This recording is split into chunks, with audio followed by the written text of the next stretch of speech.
Do you remember DayZ? When it first came out through early access on Steam, it took the gaming community by storm and everyone on Steam was playing it. It became insanely popular, with extra hype coming from streamers and YouTubers. It had great graphics at the time and an appealing vision of becoming the ultimate zombie survival sandbox. The future of DayZ in its early stages looked bright. I played it a lot and I really loved the game when it first became available, and I have many memories of playing the game with all the experiences, good and bad, that came along with it, even to this day. While the game was buggy and had many issues, there was a feeling of hope and optimism that DayZ would expand and evolve over time into the epic survival game everyone had always wanted.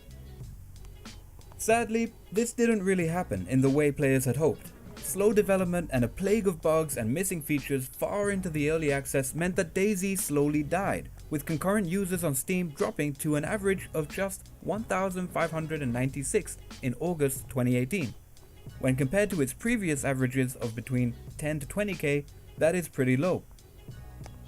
Since then, DayZ has been officially released, with features promised long ago finally having been added to the game, as well as a new map, and it's available on consoles. DayZ's player count has come back up to pretty decent numbers at around 14,000 concurrent players on average on Steam. It can be an enjoyable game to play and quite a lot of fun, but it's clear there are no expectations of this becoming the true king of survival games we'd all imagined and hoped it would be in the early days of its development and hype. The development team working on DayZ has been reduced to just 7 people working on the game, and DayZ has been essentially put on life support, with developers being moved on to other projects, probably like Arma 4. While in the beginning DayZ seemed like it would become something so much more by release, it's easy to see today when logging in that it's very outdated. Buildings are bland, zombies are buggy, and while it can be a fun game and is probably still the current king of hardcore survival games, it's easy to see that DayZ standalone's days are numbered. Unless the developers committed to overhauling almost the whole game or developing a DayZ standalone sequel or reboot of some kind, I really don't see how this would change. After DayZ's initial success, the development of many other survival games began, and over time these new games promising to be the next DayZ started popping up everywhere. The most recent games being like DayZ, 7 Days to Die, and Scum, but none of them truly hit the spot of what we had always hoped and imagined DayZ would ultimately become. Many new survival games failed, and while some were successful enough within their own right, none could really quite hit the spot of being the ultimate survival game that would take the survival genre forward in a big way and form a new standard. A true DayZ successor, you could say. That is, maybe until now. Dead Matter is a new upcoming open world survival game that aims to be the definitive hardcore sandbox experience players have always wanted. We've heard this before from many other developers making survival games, but this time it looks like it could truly be different. It's being developed by an indie company based in Canada called Quantum Integrity Software, and is funded through crowdfunding sites like Kickstarter and Indiegogo, as well as from backers through their own website. Development vlogs for Dead Matter have been posted every few months since its initial campaign started, and from what the developers have shown so far, this game looks like it's going to be the true successor to DayZ. Looking through the development vlogs from the first to the most recent, it's easy to understand why Dead Matter is the most promising survival game yet.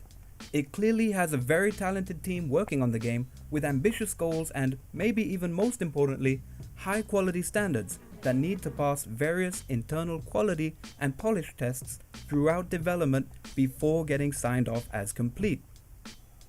The attention to detail throughout pretty much every aspect of the game shows the passion the team has behind developing the best game possible. If you haven't already, I highly recommend anyone interested to watch the development vlogs posted on the official Dead Matter YouTube page. I'll leave a link in the description below. It's finally getting a closed alpha release on August 19th, less than 2 weeks away, which means you can play the game and try it out for yourself. You can get a closed alpha key and play by becoming a backer on their Indiegogo page or directly through their website. But first, let's take a look at what the game is set to become and some of its key features. First up, this game is being developed using Unreal Engine 4, which means the graphics are modern and the game's engine is one that's easy to work with. This is important because it means the development team can produce content and updates faster than other developers might be able to using a custom-built engine. Unreal Engine 4 has been used to create many amazing games that you have definitely heard of, including Valorant, Fortnite, Gears of War 5, Borderlands 3, and many, many more. The key takeaway here is that the engine this game is being built upon is very advanced, very efficient, and has a lot of support, meaning the developers can create a beautiful looking world with great graphics and pump out content relatively fast. They can also use advanced features that allow the graphics and lighting to be better and for complicated functionalities to be implemented, plus get support where needed from the Unreal Engine's developers themselves. One example of this is mentioned in one of the Dead Matter development vlogs, where the game's developers requested for some advanced feature to make curtains available in the game, which work with lighting, so if you are hiding behind a curtain and you turn on the lights, your shadow will be seen from outside. Next, the main features of this game go beyond what most other survival games have ever done, and have been thought out and planned carefully. Every system in the game has its own high level of depth and detail.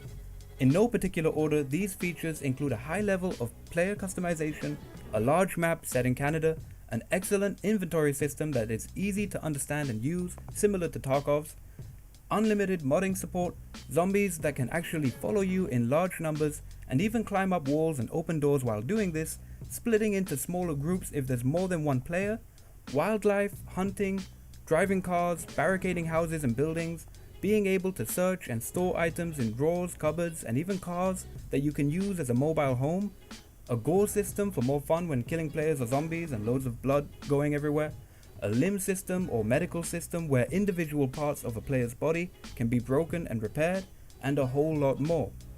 The lighting system, art style, graphics, quality of buildings and what they look like inside and out, as well as so much more, also can't be forgotten.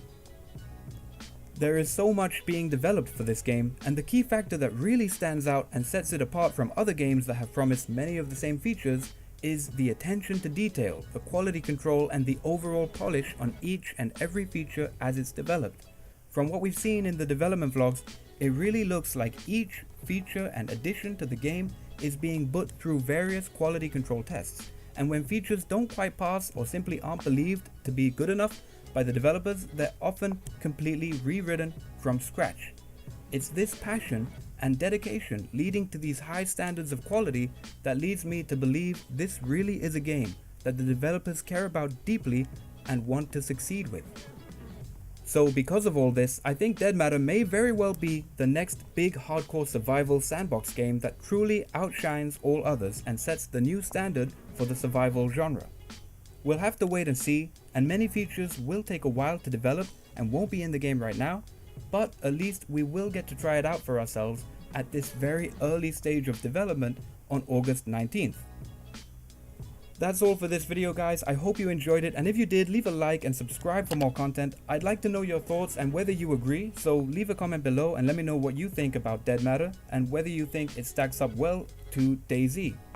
I hope you guys are as excited as I am for this game, and I'm looking forward to playing it and creating content for it as soon as I can. I'll see you guys in the next one.